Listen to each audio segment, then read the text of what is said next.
Hi there, my name is Pastor Daniel Okwebelem. I need you to listen carefully to this question. How do I know the person that is God's perfect will for me for marriage? How do I know that person that God has made for me? Now listen carefully. There is nobody anywhere, man or woman, that God has made and destined that this is the person you must marry. And if you don't marry this person, you have missed out on my plans and purposes for you. That person does not exist. There is nobody, man or woman, anywhere that God has stamped that this is the person you must marry. This is because God cannot confine his perfect will for your life to one person. It's not possible. God cannot confine his will for you to one person. This is simply because the will of God is subject to the will of man. This might sound somehow in your ear. Listen carefully.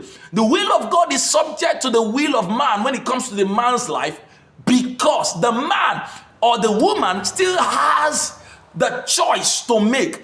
Even if that man or that woman goes against the will of God or chooses against the will of God, God will never force his will on someone. So God can decide that this person is my will for you, and this person can say, no, I am not God's will for you, because God can never force his will on them. They too have a choice to make. God has given us the ability to choose whoever we want to marry. Now, how do I know who is God's will for me?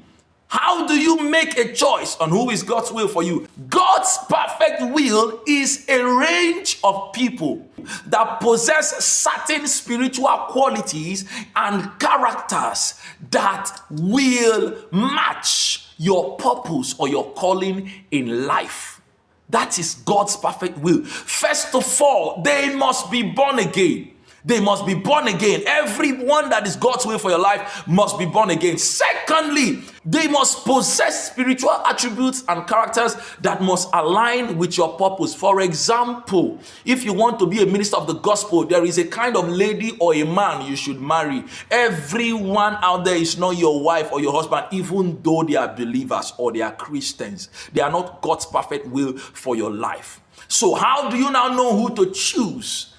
Prayerfully ask the Lord to direct you. Now listen, you can see somebody and like the person, and then you go to pray. You look at this person, and this person has some qualities that you know that these qualities will match your purpose. Then you go to pray and ask God, is this the person? And God can say, no. This is because God has someone better than that person.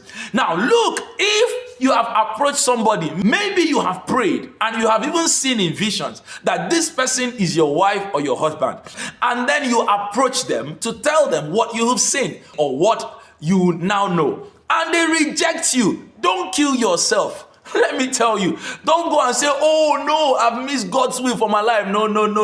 Don't kill yourself. Don't kill yourself. Go and pray again and search. The Bible says, he that findeth a wife findeth a good thing.